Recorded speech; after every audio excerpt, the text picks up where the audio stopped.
How's it Good, going? man. How you doing? Good, Wow. man. Good to see Wow. you. Do you know who Thomas Sandavol is? Yes, it is a Vanderpump. You know she's my old friend. I did not. Yeah, I've known her for What years. is right? Yeah, of course. Well, he's left Vanderpump Rules and he's here to audition with his band. Hey guys, it's Ileana for The Buzz, and I am sitting here with Tom Sandavol. Tom, welcome to The Buzz. Hey, thanks for having me. I'm excited to be here. We're excited to have you. You've had an interesting couple of years, for It has sure. been. It has been a roller coaster ride, but overall, it's been a great learning experience, very positive for the most part, and I've enjoyed it. I really have enjoyed it. I like that you're trying to take it for a positive, you know, and like making what you can out of it. Yeah. If you had told me back in 2019 that I was going to be sitting here interviewing you about your life and like just the past 3 years that have gone down in your life, I would have been like, there's no way. And that's because I worked on Vanderpump No way. in The Office. Yes. So I was a Okay. part of the production crew. Nice. So I worked on VR7 and gosh, like 8 or something like that. But Nice. to now be sitting here with you, I'm like, there was no way that I could have ever imagined that. So for yourself, could you have imagined that life would have led you this way when you first started your reality career? No. And in fact, I had no desire to be on reality TV. I moved out to LA to be an actor, to be, you know, to also follow music as well, if I could, but mainly to be an actor. And I moved out here with a modeling agency. I was modeling. Yeah.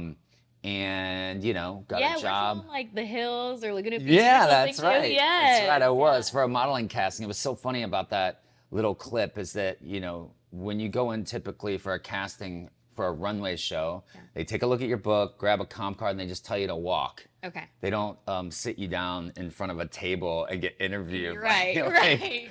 like you don't even have to speak English. Yeah. Like, you just walk. Yeah. So you're like lifting the veil for us. Was that a little bit for the show? I was definitely for the show. Okay. But hey, I'll take it. Yeah. I'll take it. And I think the funny thing is like me and all my buddies, we used to give each other castings. We used to share each other's castings. So I was so funny. actually crashing that casting, and that was the one that ended up.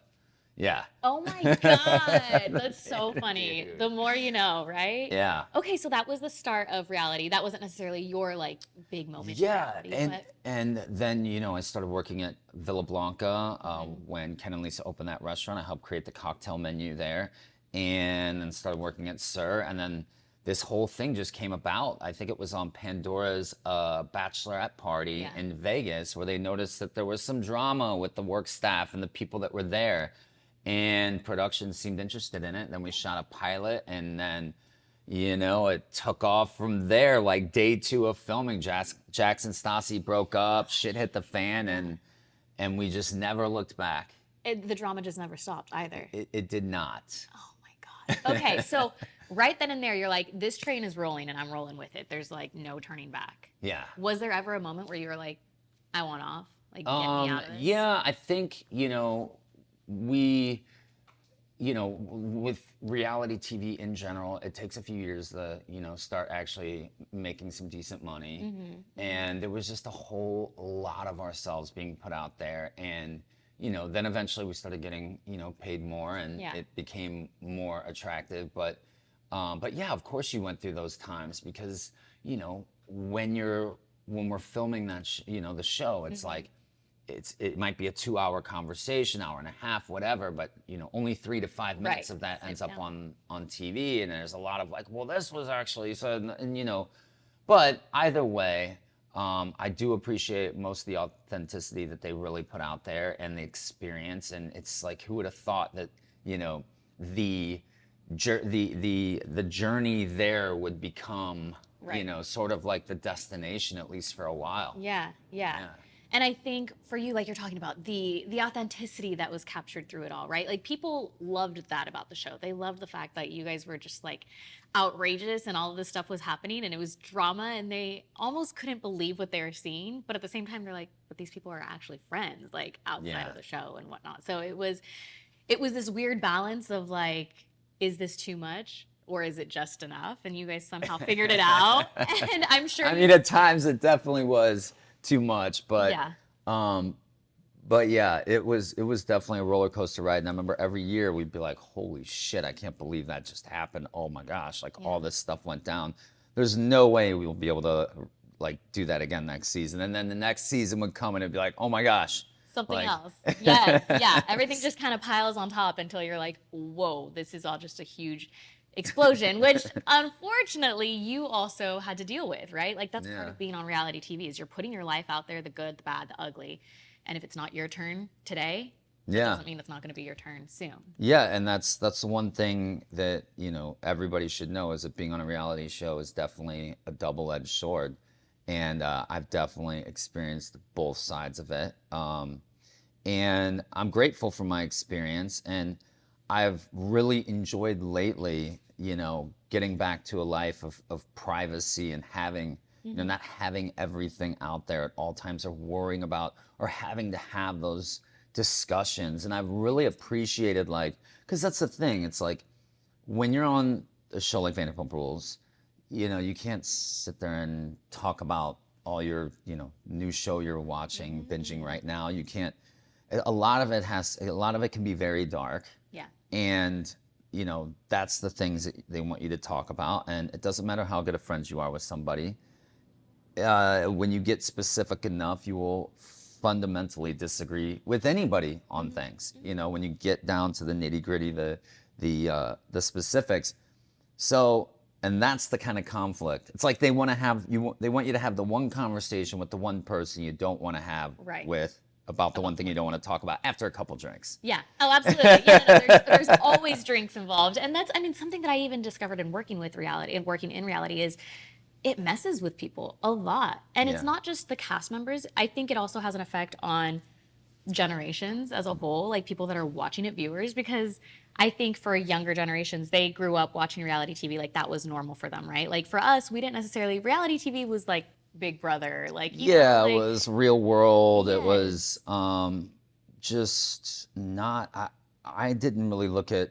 You know, it was the Osbournes. right. But yeah. the Osbournes, I mean, after talking to Jack, I'm like, wow, like they really, you know, they shot that show just completely different. Like they just filmed them all the time. And yeah, R.I.P. to Ozzy, man. He was so cool. So such an amazing musician, but also such amazing TV and personality Oh, and culture and absolutely. everything that he added.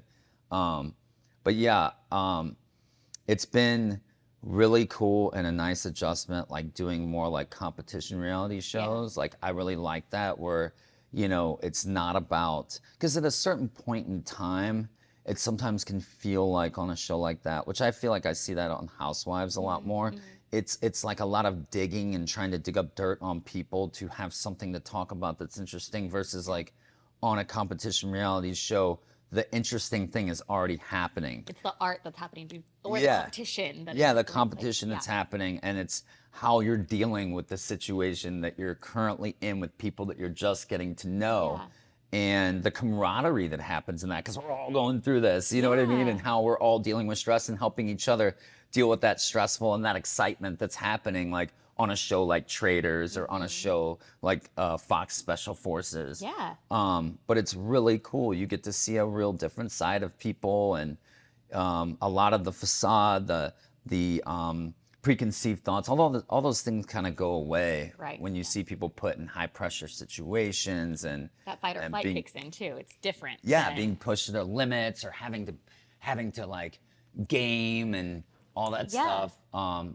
It's been really, really exciting, and I'm really excited. I mean, obviously, I'm so excited. I keep saying that word about how well Traders season 3 did. Yeah, coming off the Emmys last night. Yes, That was amazing. Such an awesome moment that we won the best best reality competition show. That's so cool because obviously, you know, that has a lot to do with Alan coming and of course, you know, production, but also and the setting and everything. yeah. And but it has also a lot to do with all the, you know, people that were on it, all my fellow castmates that put together and created such great memorable moments for that season. So A perfect mix of everybody and like timing and everything. Do Yeah. you feel like you needed to go through the Sandavol drama to give you I don't know, like definitely not. motivation? I mean, no. I really don't. I mean, I've always been sort of adventurous, spontaneous guy. I would have loved to do any of those shows, not having to do with that. It would have been so much better and so much easier. Yeah.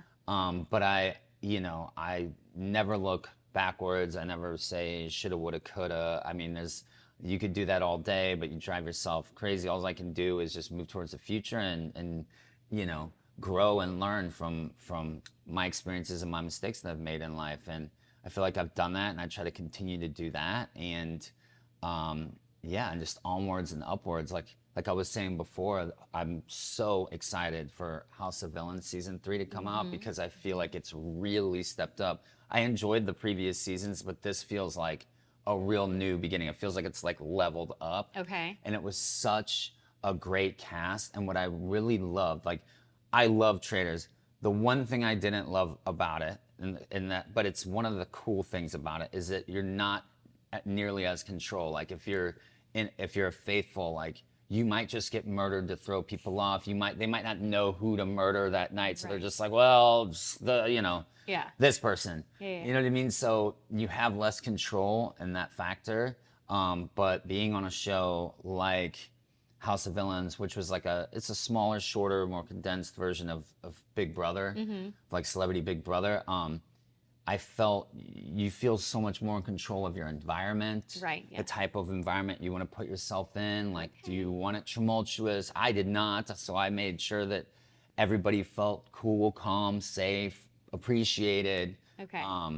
And it was really nice. It felt more in control, and Nice. it made it so much more enjoyable. And then you're still doing the challenges, you're still doing, all the things. So that was really cool. I love that for you. Like, at least you are able to kind of move forward, like you said, onward and upward. Yeah. And you're using your platform, your reality TV platform. You said you had no intentions of going on reality TV, and yet you're doing that. Like, Special Forces, obviously House of Villains is coming out, Traitors, but that's not it. Like, you've done Masked Singer, now AGT. So there's like two sides of you. There's like the competition, like Special Forces, Traitor side of you, and then there's like the musician side of reality for you as well, which is very cool. So tell me about AGT. Oh my gosh, what an experience. I mean, I got to tell you, when that first was presented to me, I was like, hell no. Yeah. Definitely not. Yeah. It's one thing Why? to perform. Well, it's one thing to perform, obviously I've been performing for years with my band, and it's been great. It's such an awesome party, positive environment, but it's one thing to go out and perform and pick 2 minutes or a minute and a half of one song that you do, and you're sitting there and they're like, okay, go. Yes. You're in front of millions of people. Yeah. Well, did it feel weird? Because at that point, you're literally, like, you're a competitor on the show just like everybody else. Like, people that have never performed in front of, like, audiences before. People that have never been in front of a camera before. And here you are, where you have all this kind of experience with camera and being in front of the TV, like on camera and whatnot. And it's a little bit different, because I've never looked at music and, being a musician as any sort of competition, or like you gotta try, of course, try harder and get better and always be improving, but it's a different scenario. So it's one of those things where it's just different, but it's really cool. It's like wardrobe, and then all of a sudden they're like having me lower down from the stage, and it's like, oh, I'm gonna play trumpet, then there's this, and you jump off here, and it was a lot. was it more elaborate than the shows that you've been used to putting on? Oh yeah, for sure. I mean, I've never been lowered from the ceiling. Okay, so that was like, you were like, yes, I'm a celebrity right now. This is my superstar moment. This is my Beyonce moment. Yeah, I mean, I wish on my last performance, I felt like we had a little bit of a rough day. The sound was not where it was through our run-throughs, and when you do have a lot of pressure and you're really trying to there was so many moving parts. Being lowered down, harnessed in, playing trumpet live as you're moving, and then having to unbuckle, jump off this thing, do dance choreography, sing, hit this mark, then grab, go over here, then come back, slide in on your knees. It was a lot going on. And, equipment went out and things like that. But it's one of those things where you power through and you hope for the best. Yeah. But yeah, you know, it was a great learning experience. And as people know that have come to our shows, I mean, we have people that have come to 30 plus of our shows, and they obviously know that is not indicative to like what you experience when you come see us. Yeah, that's amazing though. I mean, like, at least you have that experience. You have it in your pocket. You're like, okay, cool. Maybe for the next production, this is what I want to do. I want to take from that performance and do this and whatnot. So like, that's awesome. Now, Tom Sandoval and the Most Extras, where are you guys headed to now? We are going to be all over the place. We got a lot of different cities we're going to. I'm really excited because we're starting in Texas. What a great place to start. We're starting in Austin and Cedar Park on the 19th. That's coming up this week, Friday. Like right now. I'm leaving in 2 days to meet the tour bus out there. But yeah, we're going there to the Hot House. And then on the 22nd, I'm really excited because we're going to be in Houston, the Warehouse Live. H-Town? Yes. Okay. Houston. Then we're going to Fort Worth right after that, Monday the 22nd. We're going to be at Tannehill's Tavern, Bar and Grill, I believe it's called. Okay. And then off from there, we're going to Indianapolis, Indiana. We're going to Cleveland, Ohio, Columbus, Ohio. Okay. So I'm really excited, and we have so many. We're going to be hitting up Florida. We're going to be hitting Virginia. We're hitting up my girlfriend's hometown, Roanoke, Virginia. Wow, that'll be a special show, I'm sure. Oh my I'm so God. excited to go there and do that, and yeah, and we're going all over the place. So. Yeah, but we'll have everything. If people want to go to TomSandovalandthemostextras.com, there's tickets available. We have meet and greet tickets available. And yeah, people can just see like where we're at, if we're close to them. And if we are, come by and see an awesome show. Have a good night, right? Yeah. Okay, what's your number one like must-have on tour? Must have. I definitely need my hot teacup. Okay. Yeah, my hot teacup. I need AirPods.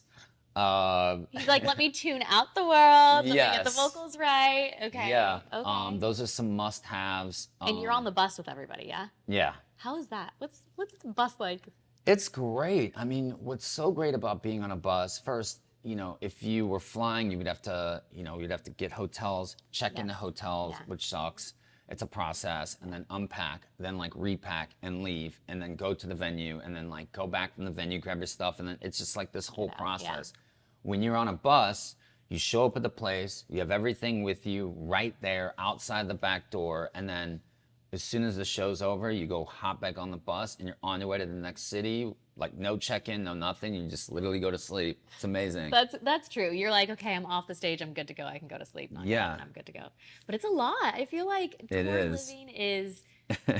It's not for the weak. That's for sure. Yeah, I mean it's fun though. It's fun. It's expensive, but it's a great experience. I find that, and my band members, they love it, and we just get out there, we get to see all these cool different like cities, try different foods, like meet different people.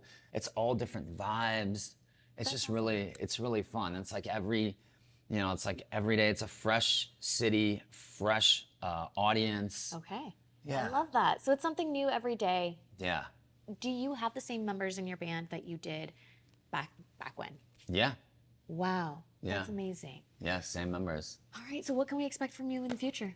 What's next? Well, the sky's the limit. I mean, really, I don't like limit myself to anything. I love trying new things, pushing myself in new ways, because I feel like that's a way that I really grow is seeing and putting myself to the test and seeing, what I'm capable of. It's a very empowering thing for myself, and I feel like for other people as well to do the same thing, to go outside their comfort zone, try new things, like pivot a little bit, you know? Yeah. But who knows? I mean, I do have some shows that I'm working on that, are in production that I'm really excited about. Are you going to tell us about them? I can't really say anything yet. All right, so just keep a lookout. Yes. Okay, all right. I have some new concepts of some new shows, some stuff that's a little more similar, but maybe pivoting a little bit. Okay. So, yeah, I'm just really excited for that. And you'll have to come back and talk to us about that when the hell yeah. All right. And Tom, I'm so just thankful for you to be able to come out here today, but also just the fact that you were vulnerable, open about your situation with everything that happened on Vanderpump, and now you're moving on from it, whether people agreed with you then or not, you're trying to make the best out of it. and move on and move forward, like you said. So thank you so much for coming out. Thank you. Thanks for having me. Of course. All right, guys, we will see you next time. That's it with us and Tom Sandavol. Hi, my name is Tom Sandavol, and you've just been buzzed. Here we stand, worlds